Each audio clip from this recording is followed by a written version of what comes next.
गांव के किनारे स्थित एक पुराने और सुनसान मकान में एक 8 साल का लड़का रहता था, जिसका नाम आरव था। आरव बाकी बच्चों से थोड़ा अलग था। वह अक्सर अकेले खेलता और कई बार हवा में किसी अनजान व्यक्ति से बातें करता दिखाई देता। उसकी माँ समझती थी कि वह काल्पनिक दोस्तों से बात करता है, लेकिन धीरे धीरे घर में होने वाली अजीब घटनाओं ने सबको डरा दिया। हर रात ठीक 12 बजे आरव अपने कमरे की खिड़की के पास खड़ा होकर अंधेरे कोने में बनी परछाइयों से बातें करता। उसकी धीमी आवाज सुनाई देती, मानो कोई उससे सवाल पूछ रहा हो और वह जवाब दे रहा हो। एक रात उसकी माँ ने छिपकर उसकी बातें सुनने की कोशिश की। आरव कह रहा था, मैंने आपका राज किसी को नहीं बताया, लेकिन आप मेरे दोस्तों को डराना बंद कर दीजिए। यह सुनकर उसकी माँ के शरीर में सिहरन दौड़ गई, क्योंकि कमरे में आरव के अलावा कोई नहीं था। अगले दिन उसने आरव से पूछा कि वह किससे बात करता है। लड़के ने मुस्कुराकर कहा, वे परछाइयाँ हैं मम्मी, वे हमेशा मेरे साथ रहती हैं। उसकी माँ ने इसे मजाक समझकर टाल दिया, लेकिन उसी रात घर की दीवारों पर अजीब काली आकृतियाँ रेंगती हुई दिखाई दी। वे आकृतियाँ इंसानों जैसी लगती थी, लेकिन उनका कोई चेहरा नहीं था। कुछ दिनों बाद पड़ोसियों ने शिकायत की कि आधी रात को घर से कई लोगों के फुसफुसाने की आवाजें आती हैं। जब भी कोई घर के पास जाने की कोशिश करता, उसे ऐसा लगता जैसे कोई अदृश्य शक्ति उसे वापस धकेल रही हो। एक शाम आरव स्कूल से लौटा और बोला, आज परछाइयाँ बहुत गुस्से में हैं। उन्होंने कहा है कि कोई उनका घर छीनना चाहता है। उसके पिता ने गुस्से में उसे डांट दिया और कहा कि ऐसी बेकार बातें बंद करे।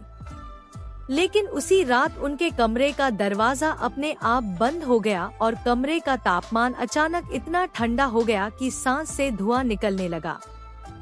तभी दीवार पर एक विशाल परछाई उभरी, जो किसी इंसान की नहीं लग रही थी।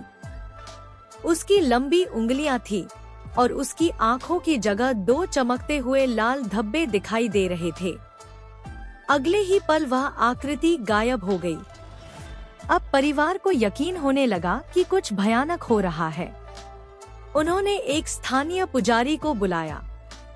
पुजारी ने घर में प्रवेश करते ही बेचैनी महसूस की और कहा कि इस मकान में कोई बहुत पुरानी और अंधेरी शक्ति मौजूद है।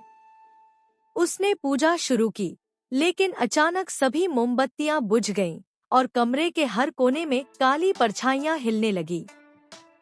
तभी आरव ने शांत स्वर में कहा, उन्हें गुस्सा मत दिलाइए, वे कहते हैं कि यह उनका घर है। पुजारी डर गया और तुरंत वहां से चला गया। दिन बीतते गए और आरव का व्यवहार और रहस्यमय होता गया।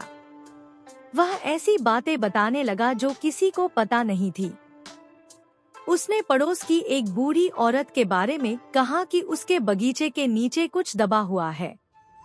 जब लोगों ने वहां खुदाई की, तो उन्हें वर्षों पुरानी मानव हड्डियां मिली। इस घटना के बाद पूरे गांव में आरव की चर्चा होने लगी। लोग उससे डरने लगे।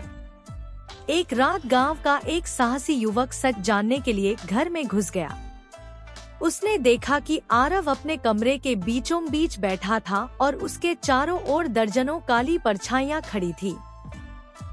वे धीरे धीरे हिल रही थी, जैसे जीवित हों। युवक भय से जड़ हो गया।